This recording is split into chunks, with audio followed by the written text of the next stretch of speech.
ওসিডির সঙ্গে লড়াইটা কিন্তু একটু অসম লড়াই, কারণ ওসিডি এমন একটা সমস্যা, এই সমস্যায় কম বেশি কিন্তু প্রত্যেকে ভোগেন। অবসেসিভ কম্পালসিভ ডিজিজ বা এই ওসিডি কিন্তু আজকে ভাববেন সাইকিয়াট্রিস্টের মধ্যে শুধুমাত্র থেমে আছে তা নয়, আয়ুর্বেদ চিকিৎসা বিজ্ঞানে ওসিডির ওপর কিন্তু প্রচুর কাজ হচ্ছে। অল ওভার ইন্ডিয়ার তাবড় বিশ্ববিদ্যালয়ে প্রচুর রিসার্চ ওয়ার্ক চলছে, কারণ ওসিডি এমন একটা সমস্যা, এই সমস্যা থেকে কিন্তু বেরিয়ে আসা মানে যাবজ্জীবন ওষুধ খেয়ে চলা নয়, নির্দিষ্ট সময় ওষুধ খাওয়া, তার সাথে সাথে প্রপার সায়েন্টিফিক কাউন্সেলিং করা, এবং এটার মাধ্যমে হাত ধরে ওসিডি থেকে বেরিয়ে আসা যায়। ওসিডি ভাবতে অনেকে ভেবে নেন যে ওসিডি মানেই বোধ হয় ছুচিবাউ, ছুতমার্গ যেটা বলা হয়, যে বারবার হাত ধোয়া। হ্যাঁ, অবশ্যই তাই, কিন্তু এর বাইরেও আরও অনেক কিছু আছে ওসিডির, সেগুলো এর থেকেও গুরুত্বপূর্ণ। তার আগে প্রথম বলবো ওসিডি কাদের ক্ষেত্রে বেশি হয়। ওসিডি তাদের ক্ষেত্রে সব থেকে বেশি হয় যাদের বয়স, দেখা যাচ্ছে গবেষণায় বলছে 18 থেকে 30 বছর বয়সের মধ্যে বয়স, এই বয়সে সূত্রপাত হয় প্রথম 18 থেকে 30। সেকেন্ড যেটা, সেটা যে ওসিডি কিন্তু আসে অনেক ক্ষেত্রে দেখা যায় পারিবারিকভাবে। পরিবারে কারোর মধ্যে যদি ওসিডির কোনো রকম কোনো ব্যাপার থেকে থাকে, সে পরিবারের বাচ্চাদের মধ্যে বিশেষ করে ওসিডির প্রবণতা চলে আসে, এবং এই ওসিডি যদি 18 বছরের আগে আসে সেক্ষেত্রে কিন্তু যথেষ্ট চিন্তার কারণ। এবং এই ওসিডি এমন একটা মনের অসুখ, এই অসুখটা থেকে বেরিয়ে আসবার জন্য কিন্তু পরিবারের প্রত্যেকের সাপোর্ট প্রয়োজন, কারণ পরিবারের প্রত্যেকের সাপোর্ট ছাড়া কিন্তু ওসিডি থেকে বেরিয়ে আসা যায় না। যেমন ধরুন আপনাকে বলে রাখি যে ওসিডি বলতে অনেকে ভাবেন যে খালি হাত ধোয়া বারবার। দেখুন, কোভিড পরবর্তী জীবনে আমরা অনেকে ওসিডির শিকার হয়েছি। আমরা এখনও পর্যন্ত হয়তো কোনো কিছুতে হাত দিলে মনে একটু হাতটা স্যানিটাইজার করি, গাড়িতে এখনও স্যানিটাইজার রাখি, আমরা স্যানিটাইজ করি, হাতটা ব্যাগে থাকে, এবং আমরা কোনো কিছু হলে আমরা সাথে সাথে একবার হাতটা ধুয়ে নিলে একটা মেন্টাল রিল্যাক্সেশন পাই। এটাকে কিন্তু পরিষ্কার পরিচ্ছন্নতা, কিন্তু যখন একটা ম্যানিয়ার পর্যায়ে চলে যাবে যে কারোর সাথে কোনো কিছু ধরলেই হাত ধোয়া, কারোর সাথে হ্যান্ডশেক করলেই হাত ধোয়া, এটা যখন একটা সেরকম ব্যাপারে পৌঁছে যাবে যেটা একটা নর্মাল স্যানিটাইজার ইউজ করলেও হয়, সেখানে সাবান দিয়ে হাত ধুতে হচ্ছে, এবং এটা কিন্তু অবশ্যই ট্রিটমেন্টের পর্যায়ে। কিন্তু এর বাইরে ওসিডির যেটা থাকে ফ্যাক্টর, অনেকগুলো ফ্যাক্টর থাকে। যেমন ধরুন, খুব কমন দেখা যায় রাত্রিবেলা কেউ শুয়ে পড়েছেন, শুয়ে পড়ে তিনি ভাবছেন আমি গ্যাসটা বন্ধ করেছি তো আজকে। তিনি আবার শোয়া থেকে উঠে এসে রান্নাঘরে আলো জ্বালিয়ে রান্নাঘরে ঢুকে দেখছেন গ্যাসটা বন্ধ করেছি কিনা।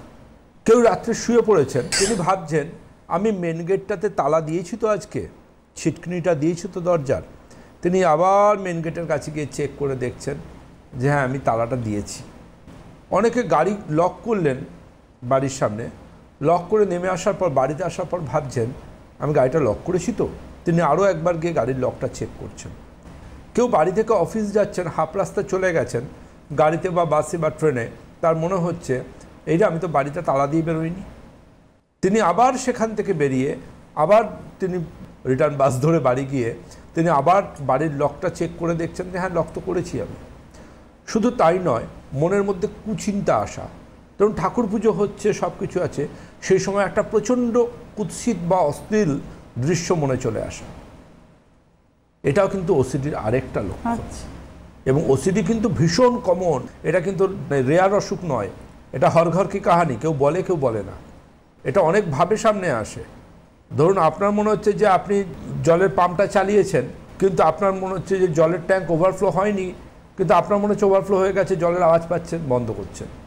আপনি এঘরে বসে আছেন, ওঘরে মনে হচ্ছে আপনার ফোনটা বাজছে, কিন্তু অ্যাকচুয়ালি ফোনটা বাজছে না, আপনি গিয়ে দেখছেন না, কোনো তো মিসড কল নেই। বিভিন্ন রকমভাবে কিন্তু ওসিডি আসতে পারে আমাদের জীবনে। আপনি রাস্তা দিয়ে হাঁটছেন, আপনার মধ্যে একটা ভয় কাজ করছে, কেউ আপনাকে ফলো করছে। ঘুমের মধ্যে আপনি আছেন অবচেতন মনে, আপনি সেই সময় কিন্তু প্রচণ্ড খারাপ কিছু চিন্তাভাবনা করছেন, যেটা আপনার বা আপনার পরিবারের সাথে ঘটে যেতে পারে, এবং আপনি ঘেমে নিয়ে উঠে বসছেন, তাহলে কি হবে, প্যালপিটেশন নিয়ে। সুতরাং ওসিডি মানে যে শুধুমাত্র এরকম নয় যে একটা ছুচিবাই বা একটা হাত ধোয়া এরকম, এটা কিন্তু একদমই 0.0001%। এর বাইরে ওসিডি নিয়ে কিন্তু প্রচুর সমস্যা হতে পারে, প্রচুর সমস্যা, এবং যে সমস্যাগুলো কিন্তু এক কথাতে বলে এক্সপ্লেন করে শেষ করা যাবে না, এত রকম মানসিক সমস্যা ওসিডি নিয়ে আসে। এবং ওসিডির সাথে কম্বাইন মেন্টাল ডিসঅর্ডারও চলে আসে, যে ওসিডির সাথে তার বাইপোলার ডিসঅর্ডার রয়েছে বা স্কিজোফ্রেনিয়া রয়েছে, বা অন্য কোনো মেন্টাল সমস্যা আছে, কিন্তু মানসিক স্বাস্থ্যটা ভীষণ গুরুত্বপূর্ণ আমাদের ক্ষেত্রে। বিশেষ করে এই অবসেসিভ কম্পালসিভ ডিসঅর্ডার, এটা এমনই একটা সমস্যা, এই সমস্যায় কিন্তু আপনাকে খুব বড় একটা চ্যালেঞ্জের মুখে ফেলে দিতে পারে। এই চ্যালেঞ্জটা থেকে কিন্তু বেরিয়ে আসাটা খুব কঠিন কাজ, কারণ এই সময় কিন্তু ফ্যামিলির সাপোর্ট দরকার। এবং এই সাপোর্টে দেখুন একজনের মধ্যে যেটা হয় সেটা হচ্ছে যে যদি কারুর মধ্যে ওসিডি থাকে না, তিনি এরা পরিবারের সবার মধ্যে ব্রেনে ছড়িয়ে দেওয়ার চেষ্টা করেন। এই তুই হাত ধো, এই দেখ তোরে আমি দরজায় ছিটকিনি দিয়েছি কিনা, তরকারিতে নুন দিয়ে তিনি ভুলে গেছেন, তিনি আবার নুন দিয়েছেন, তরকারিটা আর কেউ খেতে পারলো না। এটা প্র্যাকটিক্যাল হয় এই সমস্যাগুলো, এটা এমন নয় যে এমন হয় না, অনেক পরিবারে এগুলো হয়। এবং সবচেয়ে বড় কথা এটা দেখবেন, পরীক্ষা দিতে যাচ্ছেন কেউ বা রাস্তাঘাটে বেরিয়েছেন, বাড়ি থেকে ঠাকুর প্রণাম করে বেরিয়েছেন, এবার রাস্তায় যতগুলো মন্দির দেখবেন ততগুলো মন্দিরে এই পারলে নেমে দাঁড়িয়ে পড়বেন মন্দিরের সামনে, এবং যতগুলো মন্দির পড়বে প্রত্যেকটাতে প্রণাম করতে করতে করতে করতে যাবেন। কনফিডেন্স, সেলফ কনফিডেন্স জিরোই চলে আসে, যেখান থেকে কিন্তু এটাকে সার্ভাইভ করিয়ে আনাটা একজন ডক্টরের কাছে কিন্তু খুব বড় একটা চ্যালেঞ্জ হিসেবে দেখা যায়। বাড়ির লোকেরও কিন্তু সহযোগিতা চাই, তা না হলে কিন্তু ওনাকে পুরোপুরি সুস্থতার জায়গায় আনা সম্ভব নয়। ওসিডির কারণ কিন্তু মোটামুটিভাবে আমরা 2-3টে বলে থাকি মেন। তার মধ্যে বায়োলজিক্যাল কজ একটা, জেনেটিক কজ একটা। কেমন? এই বায়োলজিক্যাল কজের মধ্যে যে কজটা বলবো সেটা হচ্ছে আমাদের লং টার্ম স্ট্রেস, পরিবারে অশান্তি, গৃহদাহ, এগুলো যদি আমাদের ব্রেনে কন্টিনিউয়াসলি চলতে থাকে তাহলে কিন্তু একটা সময় পর দেখা যায় আমাদের ব্রেনের কেমিক্যাল যে কনফিগারেশন আছে সেটা চেঞ্জ হতে শুরু করে। এবং এই লং টার্ম স্ট্রেস বা অ্যাংজাইটি ডিসঅর্ডার কিন্তু এই যে ব্রেনের মধ্যে একটা চেঞ্জেস নিয়ে আসে, তারও অনেক ক্ষেত্রে আউটার যেটা বাইরের যেটা একটা লক্ষণ সেটাও কিন্তু ওসিডি হিসেবে সামনে আসতে পারে। আচ্ছা, অবসেশনের এগেনস্টে কম্পালশন হচ্ছে, that is obsessive compulsive disorder. Second যে পয়েন্টে জেনেটিক্স, যেটা নিয়ে অলরেডি আলোচনা করলাম, যে পরিবারের কারুর মধ্যে যদি লক্ষ্য করা যায় যে এই ধরনের ওসিডির সমস্যা রয়েছে, মানে পূর্বপুরুষদের মধ্যে যদি কারো থাকে। একদমই তাই, পূর্বপুরুষ কেন, মা বাবা, ভাই বোন, যে কেউ। যদিও আজকের মেডিকেল সায়েন্স অবধি সেই লিথাল জিনকে খুঁজে বার করতে পারেনি আজকের মেডিকেল সায়েন্স, কিন্তু এটা অবশ্যই আমি দায়িত্ব নিয়ে বলতে পারি যে তোতলামি থেকে শুরু করে আপ টু মানসিক বিভিন্ন সমস্যা, এই ধরনের ওসিডির সমস্যাও, এগুলোও কিন্তু চলে আসে পরিবারের কারুর কাছ থেকে কারুর কাছে, এবং তাকে দেখে বা তাকে অনুকরণ করেও চলে আসতে পারে। এবং এগুলো না সাবকনসিয়াস মাইন্ডকে প্রচণ্ডভাবে এফেক্ট ফেলে। মানে আমি বলি না, যে পরিবারে একজন মানসিক রোগী থাকবেন সে পরিবারের সুস্থ মানুষদের সুস্থ থাকাটা খুব কঠিন, যদি তার মধ্যে ডমিনেন্ট ক্যারেক্টার হয়। এই তুই হাত ধো, এই যা গিয়ে দেখ আমি তালা দিয়েছি কিনা, এই টাইপের যে যারা একটা ডমিনেন্সি করার নেচার থাকে পরিবারের মধ্যে, তাদের মধ্যে যদি এই ধরনের মানসিক সমস্যা থেকে থাকে, ছোটরাও কিন্তু ওইটাকে নিয়ে বড় হতে থাকে। তার জন্য এই অসুখটা কিন্তু টিনেজার থেকে শুরু হয়ে আপ টু 25-30-এর মধ্যে সব থেকে বেশি দেখা যায়, যেটা গবেষণায় বলছে। আমাদের সোশিও ইকোনমিক লাইফস্টাইলে দেখা যায় যে আমরা জীবনে তো অনেক কিছু শিখি এবং শিক্ষাটা এন্ডলেস।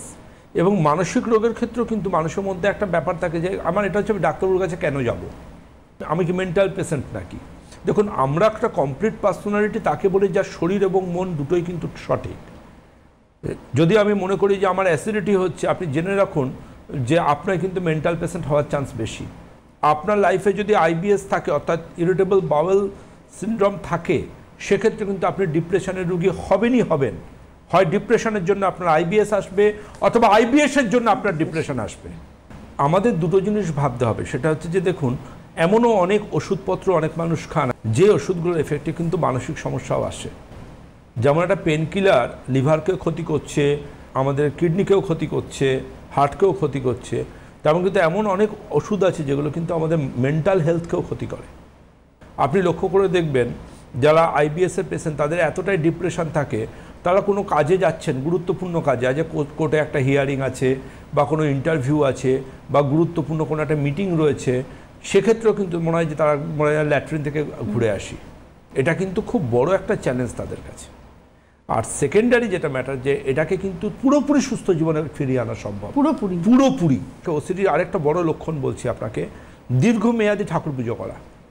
ঠাকুর ঘরে পারলে 108 কোটি দেবদেবীর ছবি তারা রাখবেন, এবং দেখবেন তারা এই প্রত্যেকটা ঠাকুরকে আলাদা করে করে পুজো দেন।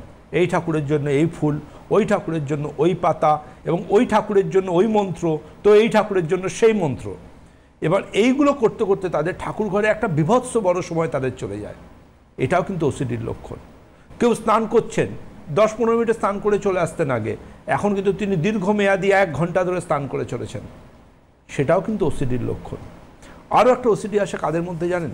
যারা কেয়ার গিভার, বাড়িতে ধরুন কিডনির পেশেন্ট রয়েছেন বা হার্ট ফেলিওরের পেশেন্ট রয়েছেন বা অ্যাজমার পেশেন্ট রয়েছেন, তাকে যিনি দেখাশুনো করছেন, পরিবারের যে মানুষটা, তার মেন্টাল হেলথটা কিন্তু খুব ডিটোরিয়েট করে।